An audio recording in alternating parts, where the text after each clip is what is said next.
Hello everyone, my name is Jason Arden. How y'all doing today?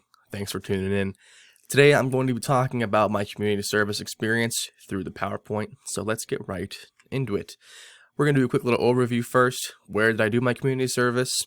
I did it at Jeff D'Angelo Design Group in Southside, 631 Prospect Ave, in case you're interested. I worked with Jeff D'Angelo, who is the owner. He was my supervisor. The guy helped out, all that fun stuff. What did I do? I made an advertisement for his business. It was about 2-minute ad, a little over 2 minutes. And it was really fun to do. Why? Because I'm a communications major here, so my major focus is mainly around making films, making videos, digital storytelling, and all that. And I figured that using my pre-existing skills of filmmaking, I might as well use my community service to do something that's better than just handing out water at the marathon or something like that. I might as well use my skills and let people take advantage of that. Why Jeff D'Angelo? He actually works with me. I work in the Marywood Campus Safety Department, and he is my boss. So it was nice having that pre-existing relationship. It was easier to interview him. It was easier to get things set up because we see each other every day. So it was nice having that relationship. Owns a very interesting business as well.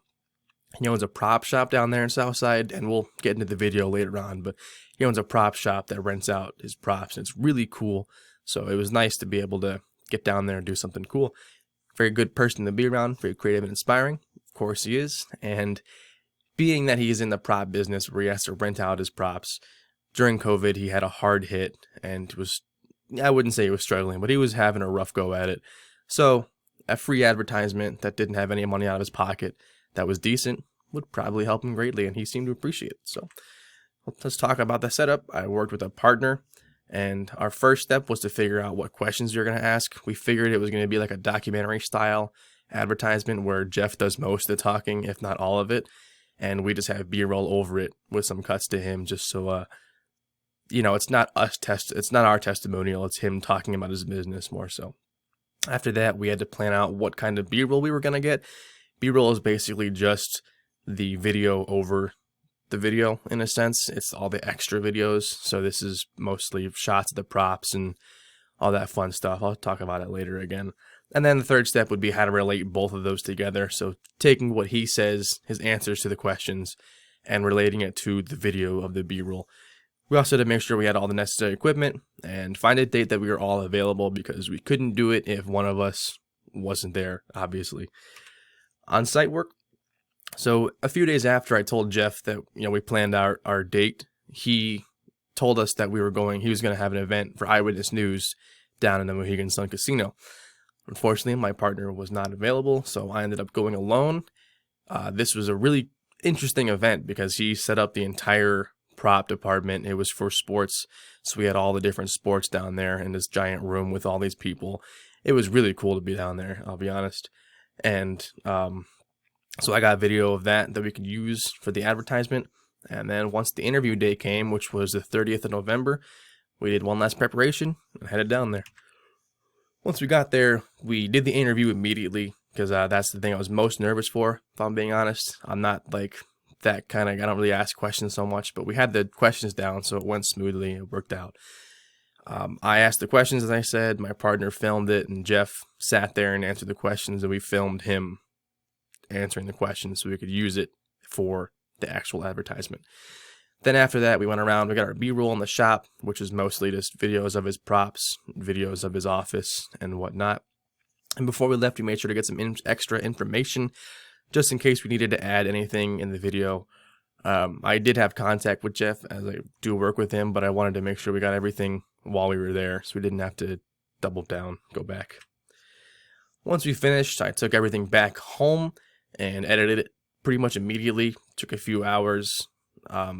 I sent Jeff like a rough draft of it to see if he approved, to make sure he liked the style that we were going for and all that. He liked it, so I went back, put some final touches on it, and sent it to him. And now he can do whatever he wants with it. This certainly was an interesting experience. I've never filmed an ad before. I've done other types of films, short films and feature films, but I've never done an advertisement, and I didn't realize how difficult the process could be, trying to relate these seemingly unrelated topics and trying to get it all together to be one big and fun short story. I didn't realize how time consuming it was either. I knew that acting is time consuming because you have to do take after take, but even just this, I listed 5.5 hours, and it did take a little over 5.5 hours to do this. And, you come out with a 2-minute project pretty much. So there's a lot more that goes into it than I originally thought. However, the actual project itself did turn out how I planned on having it turn out. So that was good.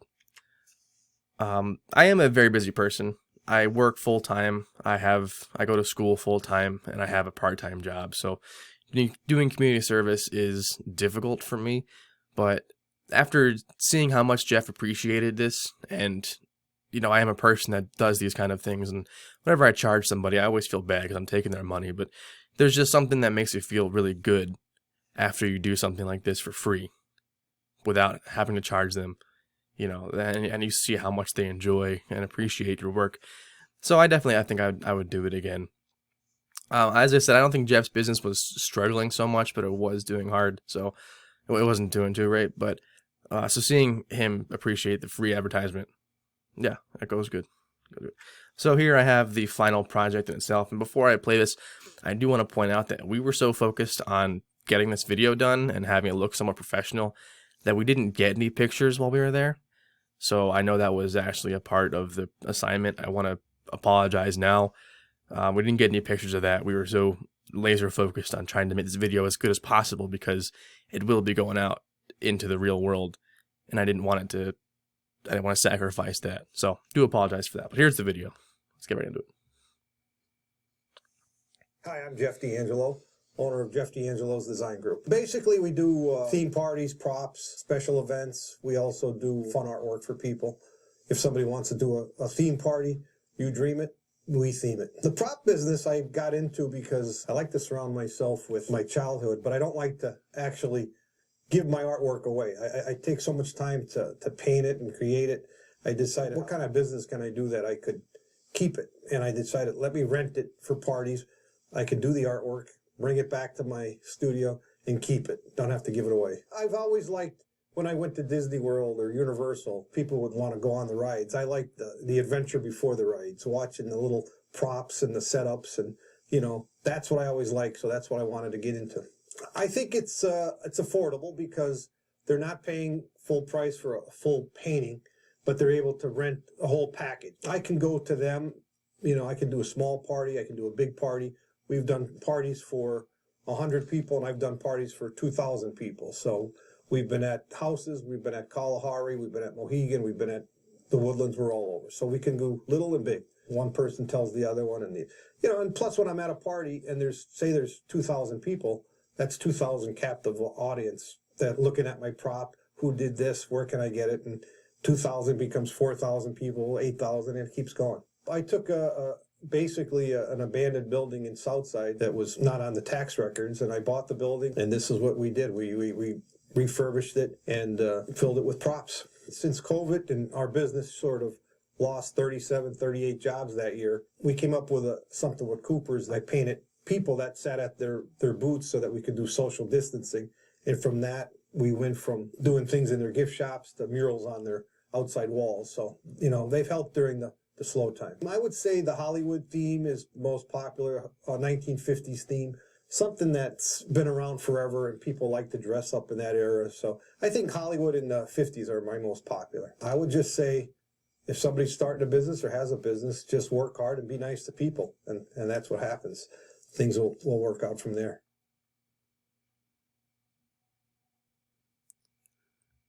And that's pretty much it. That's the ad. So as you can see, we went through, we got all of our B-roll, we did the interview, tried to link it all up together, and that's the final product. And not that. I want to thank you guys for a great semester. I want to thank you guys for watching this. It's been real. It's been nice.